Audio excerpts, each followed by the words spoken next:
Hello friends, good morning to all of you. You are welcome back to English is Easy by Rakesh Kumar YouTube channels. प्यारे बच्चों, आज हम लोग standard 9 English literature fiction unit का chapter 2 जिसकी title है a dog name Duke, जो William D Wills के द्वारा लिखा गया है, उस टाइटल के बारे में हम लोग पढ़ेंगे। तो चलिए स्टार्ट करते हैं। सबसे पहले हम इस स्टोरी का जो कैरेक्टर है उनके बारे में जानेंगे। Overview of the characters. First, Charles Hooper. Charles Hooper, he was a 6 foot well-built man of highly competitive natures. Charles Hooper 6 foot लंबा मजबूत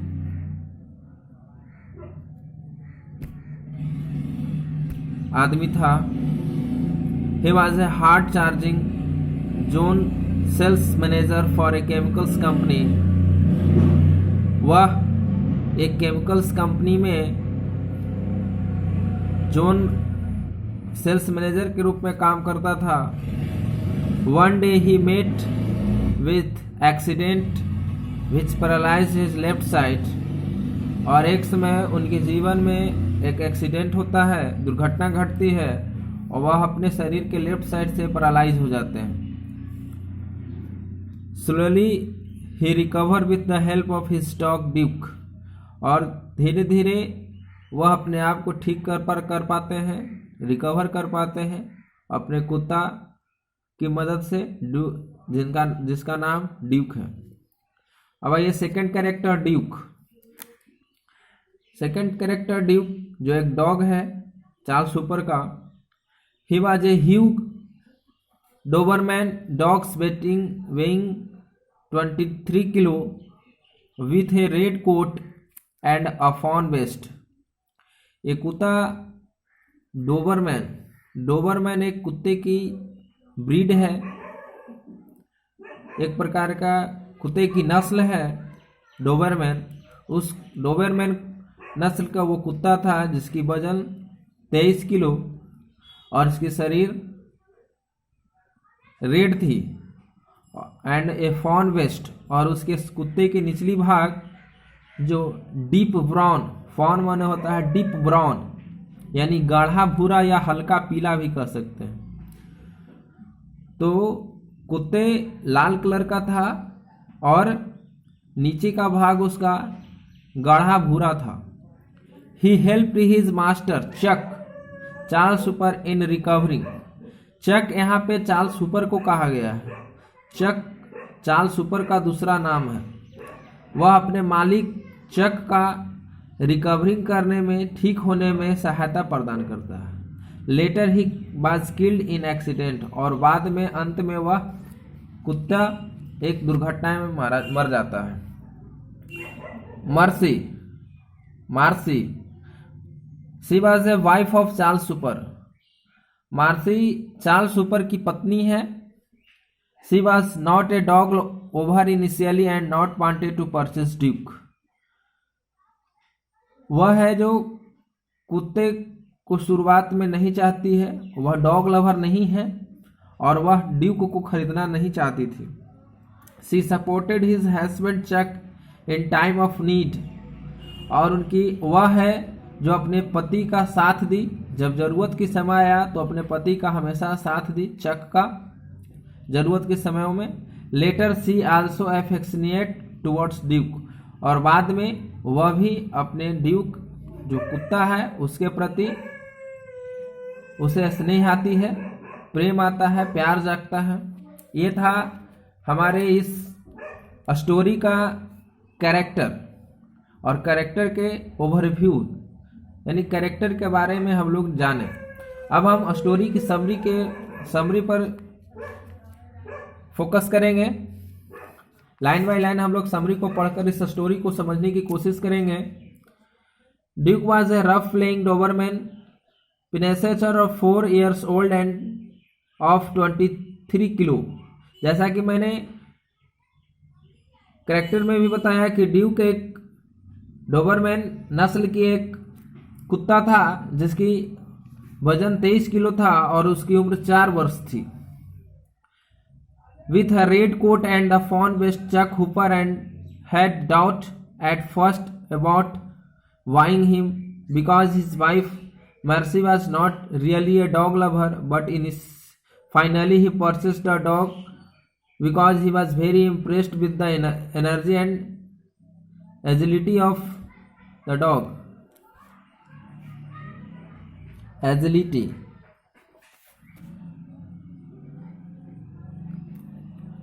वह कुत्ता 23 किलो था, 4 वर्ष पुराना, 4 वर्ष उसकी आयु थी। वो लाल कलर का था और उसके निचले भाग गाढ़ा भूरा था।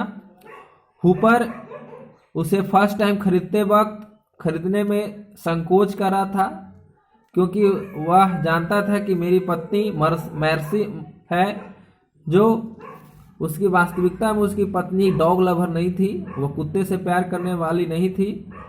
But finally he purchase the dogs, लेकिन चार्ल्स हुपर है जो उस कुत्ता को अंततः खरीदता है क्योंकि वह उसके एनर्जी से, एजिलिटी से बहुत ही इम्प्रेस हो चुका था।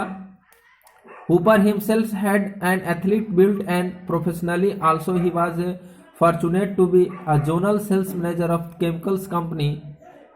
Life was going well, but one day Hooper met with an accident. कहता था कि हुपर है जो एथलीट नेचर का था, बहुत ही मजबूत आदमी था और उसके जीवन में सब कुछ अच्छा चल रहा था। उसे एक अच्छे सेल्स मैनेजर का जॉब केमिकल्स कंपनी में लगा हुआ था और वह उनका जीवन सही से कट रहा था, लेकिन अचानक उनकी ज़िंदगी में एक दुर्घटना घटती है। उन्हें एक्सीडेंट हो जाता है और वो हॉस्पिटल में एडमिट हो जाते हैं, भर्ती हो जाते हैं।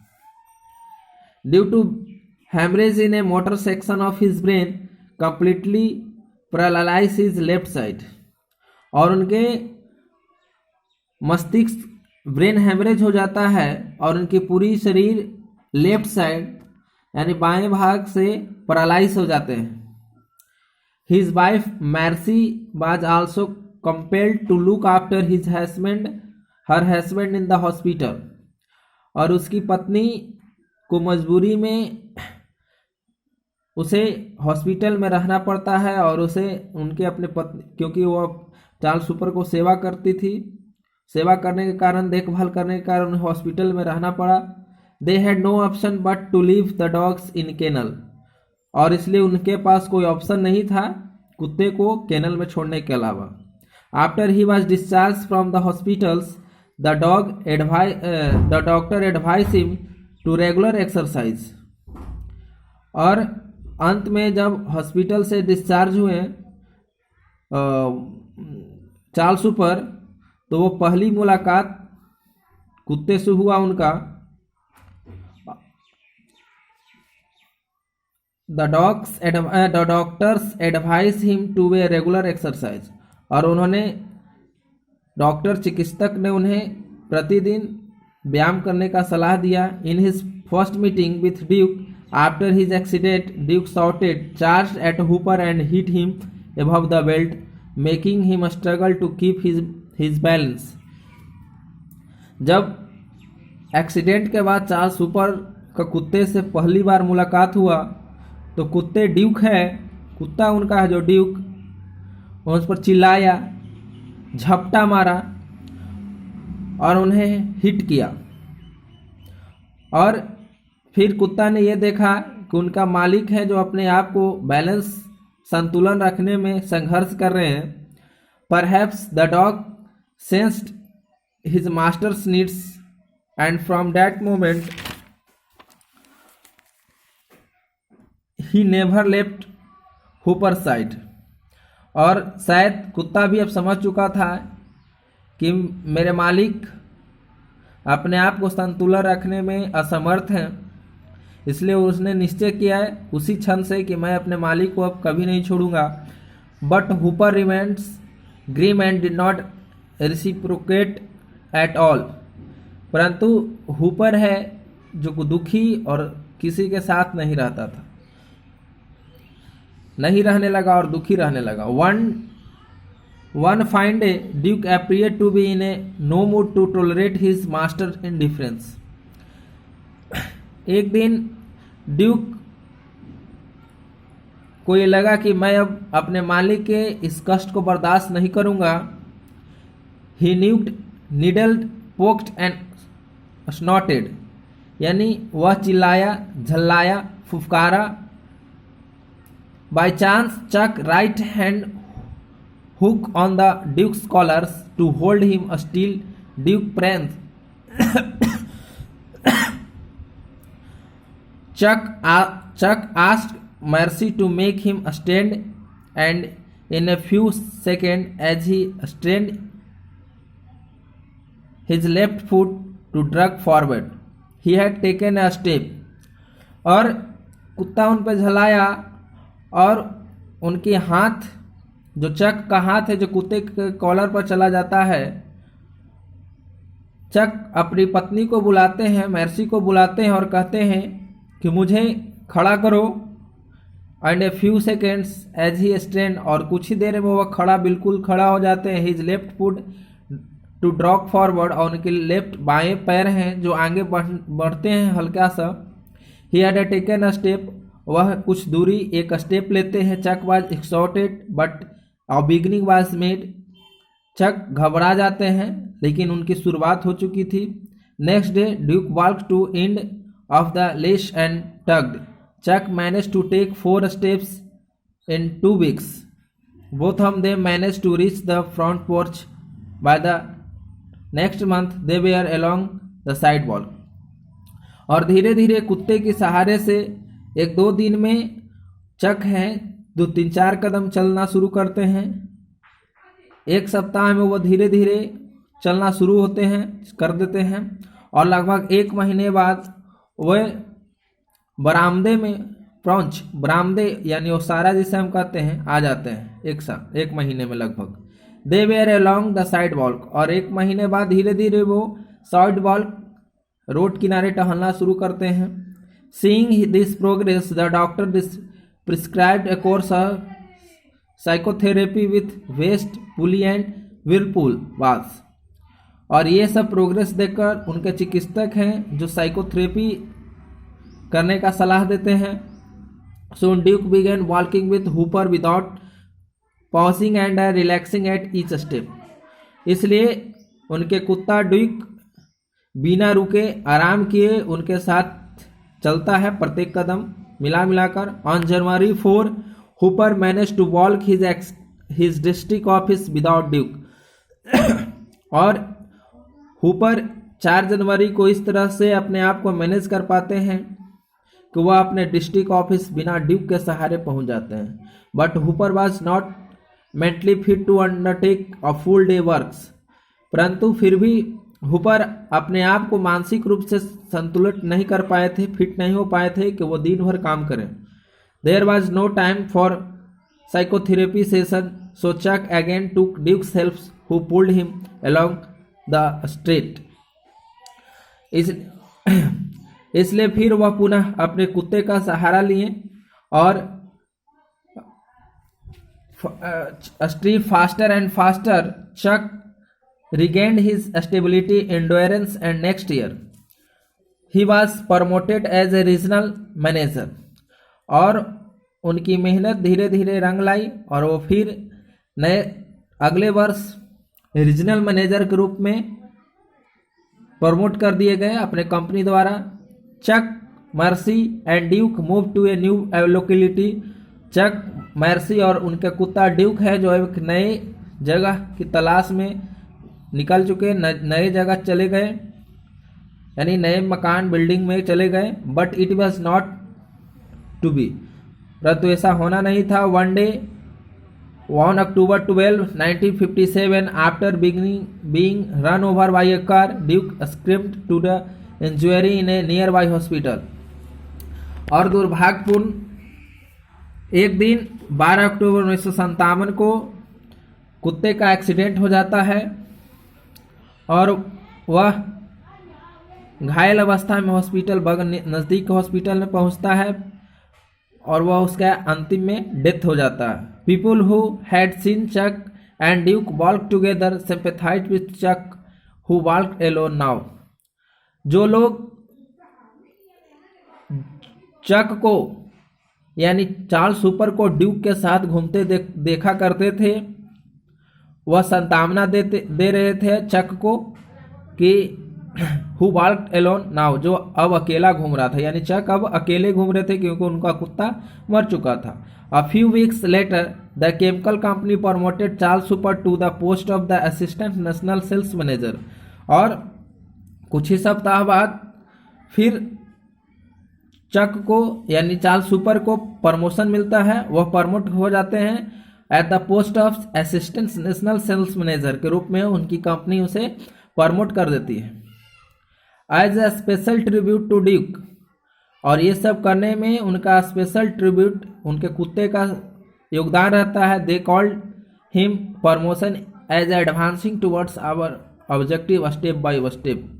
और इस तरह से उनकी प्रमोशन उनके लक्ष्य को हम वह स्टेप बाय स्टेप अपने लक्ष्य को वह ग्रहण करते हैं, पाते हैं।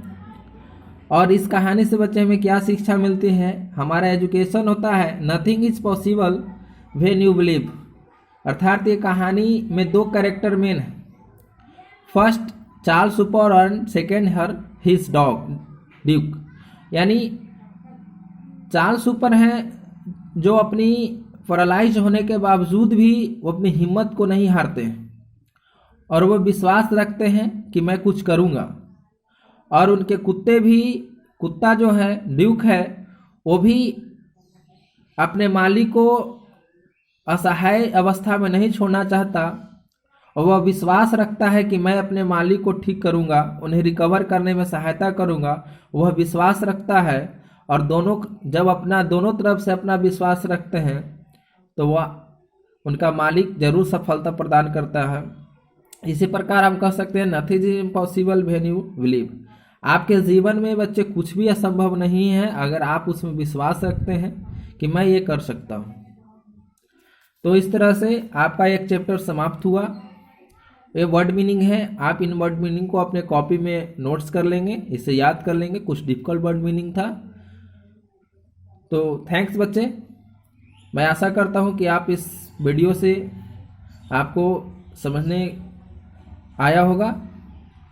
अगर इसमें आपको ज़रा सा भी डाउट हो, एनी प्रॉब्लम, आप हमें कमेंट बॉक्स में जवाब पूछ सकते हैं हमसे, मैं उनका जवाब दूंगा। थैंक्स।